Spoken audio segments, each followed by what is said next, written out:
Hi guys, welcome to the channel. This is the detailed guide video for the latest class and the 15th class of Dragon Raja, which is the Elementalist. Of course, as usual, there will always be the timestamps in the description and in the comment section of this video. You can always check that out to go to places that you want to focus on. But of course, watching the entire video is always appreciated. And yeah, without wasting so much time, let's get right into this. So we're going to start the entire thing with first the pros and cons of this class. What is the Elementalist actually?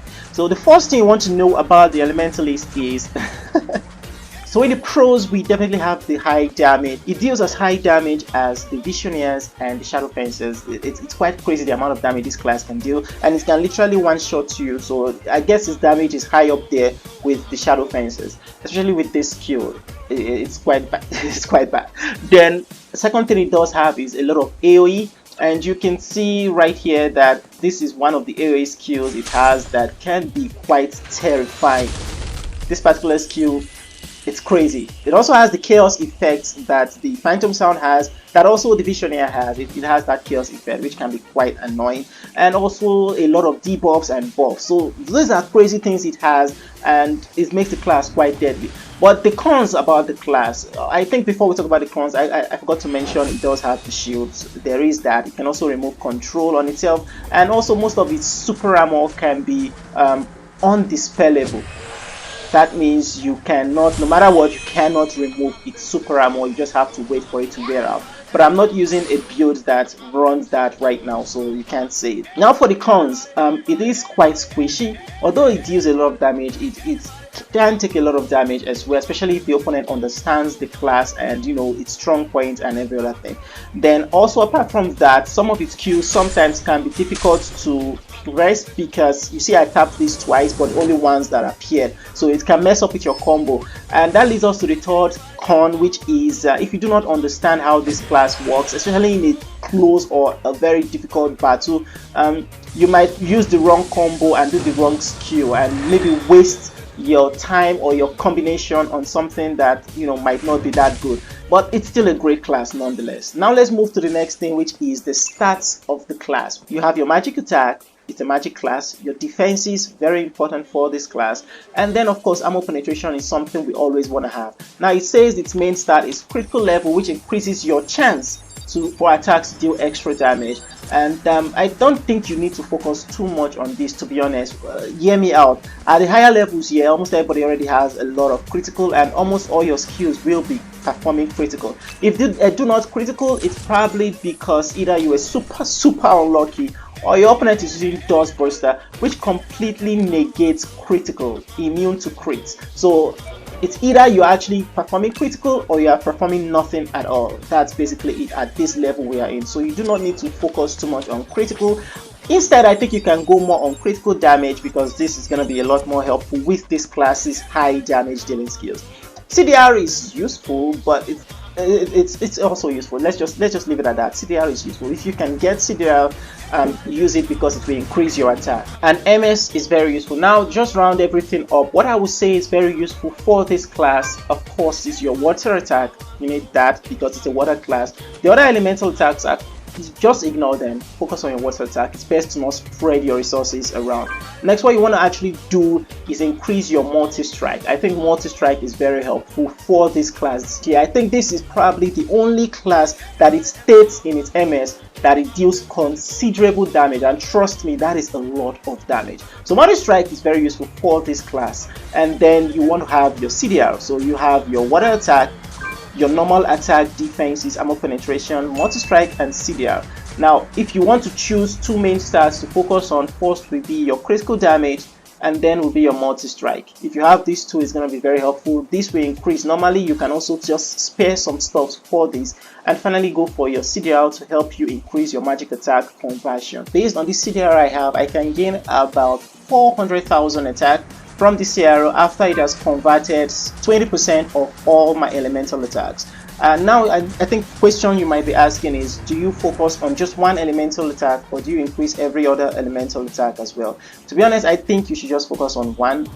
Just do it the same way you do the others. I don't think you should spread yourself here, especially because in this game you change to other classes. So if you change to other classes that do not care about other elemental attacks after focusing or investing on this one, you might end up ruining your account. So just focus on one still, and it will be better for you in the long run. Now, if you are will, of course, you can experiment more, but I'm not doing that.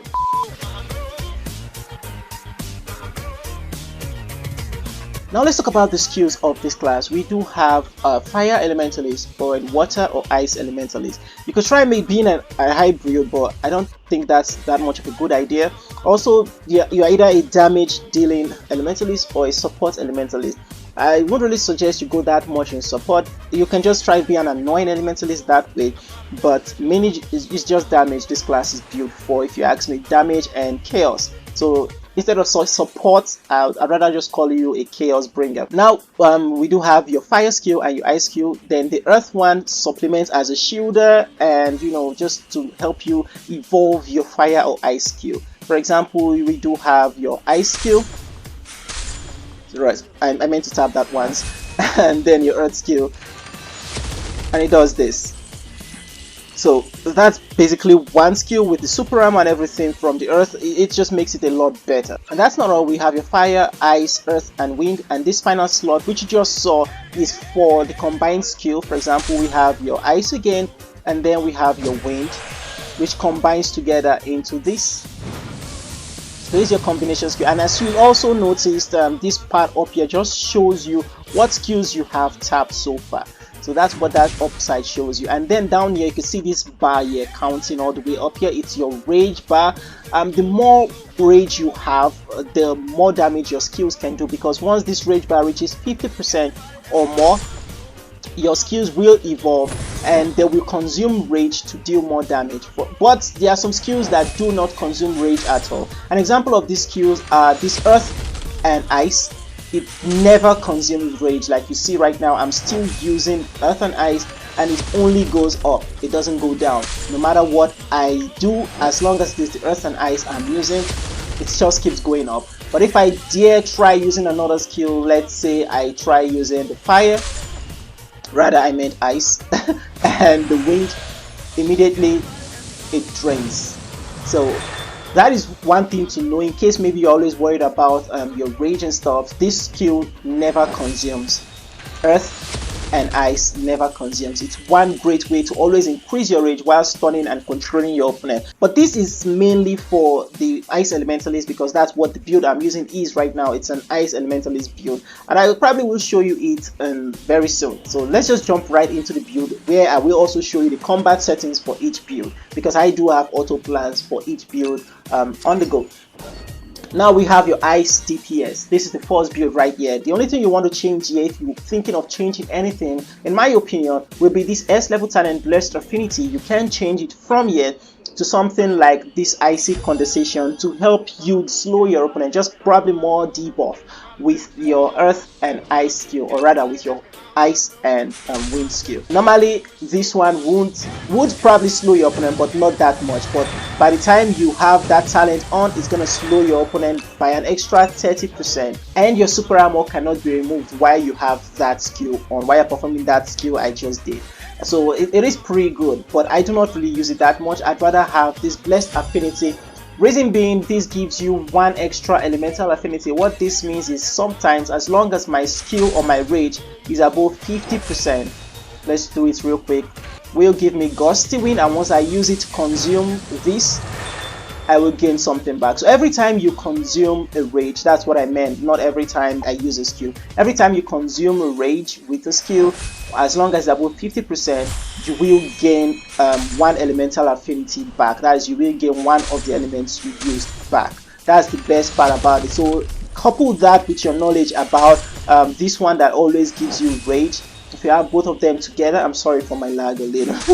So if you have these together, every time you use this to gain this, and then you consume rage, you will gain something back. So immediately you gain, let's say you gain the ice back like I did now, you can use this again, and it will come back up again. So basically with this build you can keep spamming either this icy stuff or this windy one, or double ice. You can keep spamming it if you want to. It's quite crazy.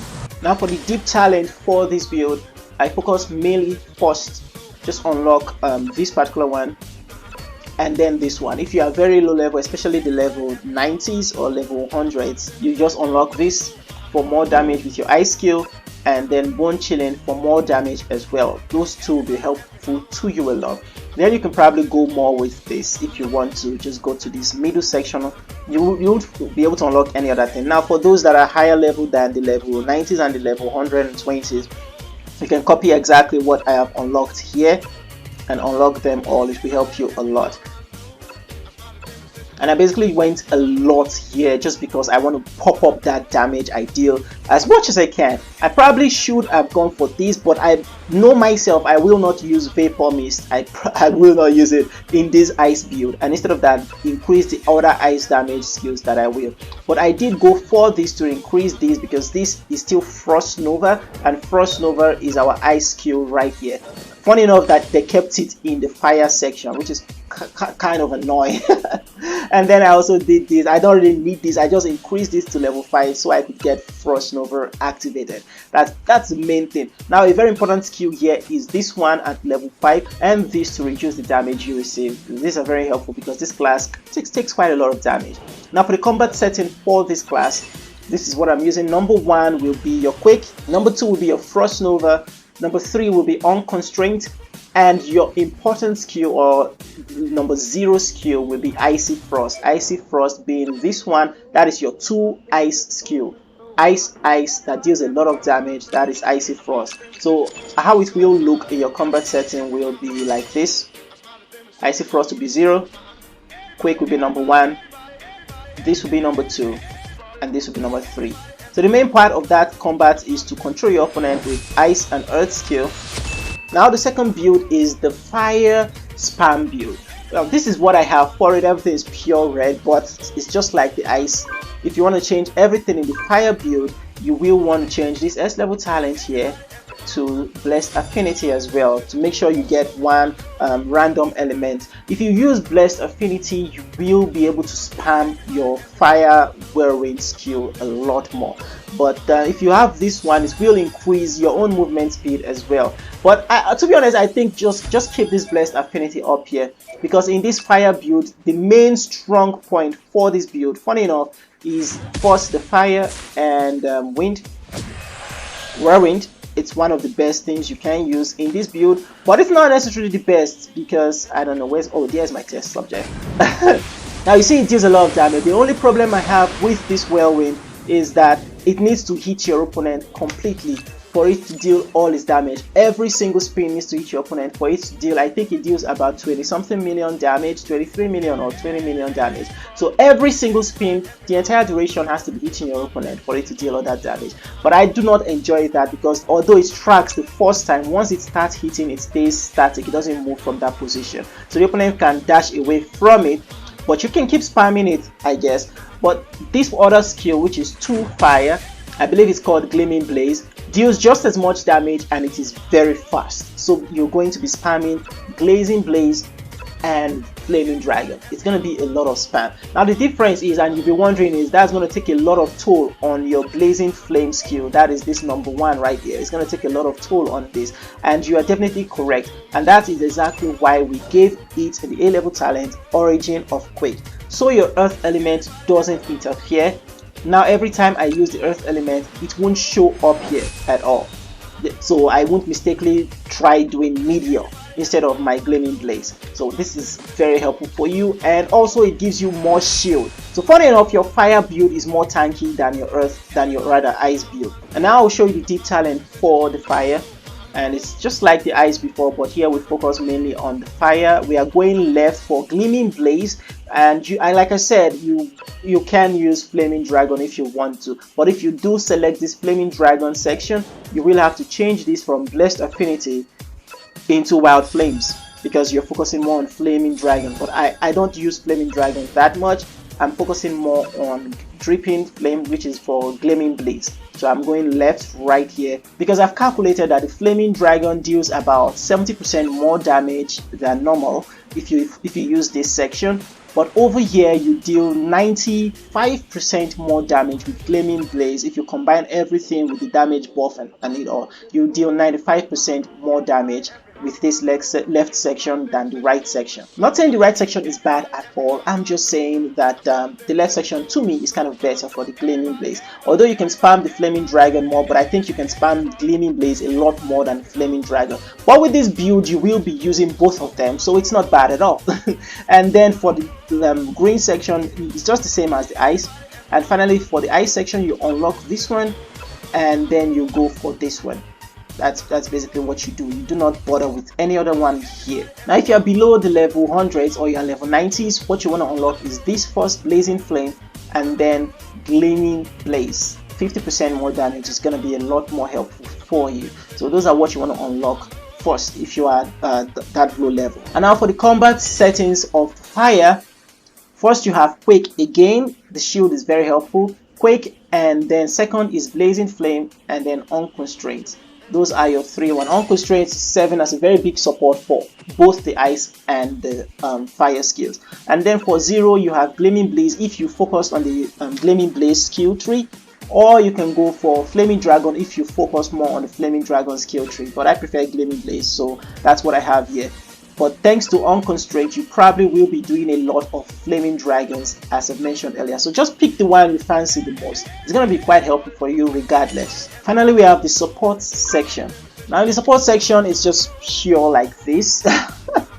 It's kind of funny to be honest, but it actually works. Now, for the support section, I think you hit and run. That's basically what you do here, because yeah, it's just a mashup of buffs and debuffs. It's very great, and to be honest, this does a lot of spams. The support section is quite scary, to be honest. I tried it out in training, and the combos were just crazy. I was spamming a lot of skills with the support section. So the major change you will notice in the support section is you are going to be focusing more on the wind skill, and your wind and earth now makes you invisible and all your allies invisible as well. So you can always use this to spam stuffs and annoy your opponent. Now I won't really advise the support talent for those that are below the level 100 because you need quite a lot, and the main thing comes from down here. And in the ice section right here, I am going all the way down here and stopping after unlocking the shield I gained from Snow Mist. So I'm getting 200% of my attack for 5 seconds every time I perform something like earth and ice. I get a lot of shield. You can see a shield that absorbs 3.2 million damage. That's just one shield. They have other ones that reduces our armor penetration stuffs, and it's crazy. So we're getting a shield just from doing that, which is kind of helpful. On top of the normal 7 million shield we gain from the earth skill. So that's 2 shields we gain, one for 2 seconds and another for 5 seconds. And of course our final skill is actually Blessed Affinity, that ends up giving us another elemental back, so we can probably just cast that shield again and just keep leaving these stuffs on the floor to annoy people, and you see we keep getting it over and over again. So this is crazy. But one thing you will be doing a lot of is basically this wind and earth to make yourselves and your teammates invisible, and I could do it again. So it's a lot of stuff, a lot of combo. This is a lot more technical than the other builds. You need to be careful with this one. And for the combat settings, we have the support right here. You see it uses a lot more than the others. So the main focus right here I put was Sandswell. I'm not sure if this is the right one to put. You can put any other one in favor. Maybe you could even put Snow Mist as your main focus. So you're not going to be dealing that much damage because some of the deep talents that increase your damage is not here. So that's the only problem with the support build. Now for the EX, I think both of them are great, to be honest. I like this one because of the shield it gives you. So probably when your health is very low, you could probably gain a shield. Let's say you've taken a fatal hit, which you probably will since this class is quite squishy. One thing I like the most about this EX is the retain 100 rage while increasing your attack and armor penetration.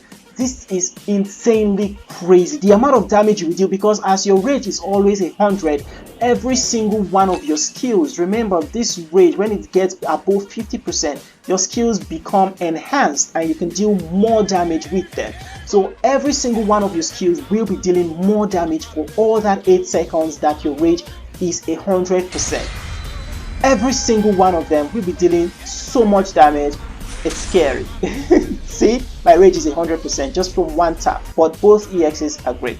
Now for your support EX, I think Dustbuster is very good, but because it reduces your damage you deal, you see it, however, damage deal is also reduced by 30% for 15 seconds.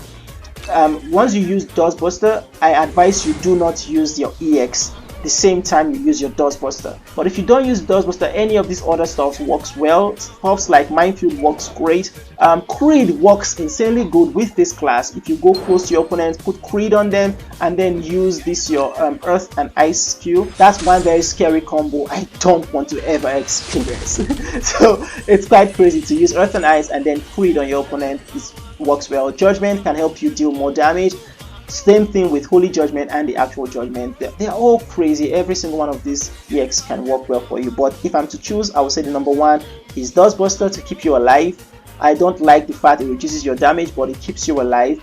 And then Minefield comes second, Creed comes third, Judgment fourth, Holy Judgment fifth. And now for the allies, I think you should go for either allies like Shavi that I am using right here, Twilight Song Shavi. She reduces the damage you take by 2% and she activates a lot to heal you, which is very helpful, and also deals damage and, you know, stuns your opponent by pushing them away. So she's very helpful. I like her mostly because she activates a lot. Then if you do not have Shavi or do not want an ally that reduces the damage you receive, you could always go for allies that increase the damage you deal. Like the Guardian Luminous, the Guardian allies are very great. Definitely want to have Shavi as your supporter and probably have Mingzilu there. Mingzilu is always helpful for you. Very perfect ally for regardless of your levels, always have Mingzilu. And now for the Dragon Blood, you can of course use Lord of the Sky and Wind. It is good, keep you from being stunned by some classes, but the Shadow Fencer will still stun you and probably silence you, so it's not the top dragon I would suggest. Fenrir can help with the shields, but you already gain quite a lot of shields as well, so it is still good, and also a last resort life-saving dragon, but not the best as well. Now what you want to use mainly is Wingless Howl to increase your damage and critical rate and critical damage. It's very helpful. Or you could use Serpent's Tail as well to reduce your opponent's physical and magic defenses. And definitely do not use Norton. I do not advise you use it for this class because you have so many other ways of removing your opponent's super ammo, and most of your skills, especially your ice skill, removes your opponent's super ammo, so you do not need to worry about that. Now we have the Cocoons. This class is mainly a damage dealer, right? So of course you want to have something like your 3 green, which will help you deal more damage. Not just that, but because at the higher levels you can execute your opponent once their health is below 15% while using these skills. Then for the 4 sets, you could either use 4 yellows, 4 red, or 4 whites. I'm using 4 white here for now. I'll probably change it to yellow because of the silence. The silence isn't bad. I like it. We are emphasizing on the DPS nature of this class. And for the gears, which is the sets right here, this again is what I will always suggest for you. Always have 4 red.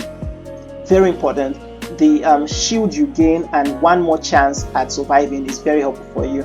And of course you can have 6 of this yellow for freezing. It's extra freeze, extra stun. Remember, this class you deal more damage to opponents that are frozen or burned, and 6 yellow is kind of the only set that actually does either of that, and it actually freezes your opponent. So it is great for you. Use 6 yellow and 4 red. This is just the perfect build for this class, I believe. Okay, so there are 3 17s that I think are great for this class. First is the Pride, next is Wrath, and finally Filth. You can pick any of these depending on the opponent you have the most difficult time with, but out of all of these, I think the best will be Pride for you, because your opponent can just run away from you when they see you have Wrath, but Pride will reduce their speed, will probably remove their super ammo, as well as removing any buff they have, and help you deal more damage to them. So Pride is very helpful. You know what, I think Filth is very great, because if people go invisible while you are using this class, you can just use your Earth and then use your Ice and go close to wherever they are or wherever they went visible and drop this. This is perfect. You know what? I think Filth is great for this class.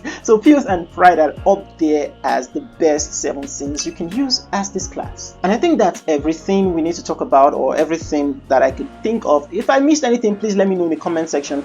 I'll probably respond to you there or make another video talking about that stuff. I hope this video has been helpful to you. Please don't forget to leave a like, subscribe to the channel for more content. I'm sorry I'm losing my voice. This has been an hour of recording. I don't know what the final video will be. I hope you guys enjoyed this video. If you have any questions, comments, suggestions, or requests, please drop them down there in the comment section. I read all of them. I'll respond to you if needed, or make a video if necessary. Again, thank you so much for watching, and I hope to see you all in the next one. Take it easy, guys. What is crazy is I've tried Battlegrounds with both the fire and the ice skill. That's the skill tree, the talent, and everything. And I noticed that I dealt more damage and ranked higher in Battlegrounds when I used the ice skill than when I used the fire. Maybe it's just me, maybe I'm more used to the ice than I am with the fire, but that's just what I noticed.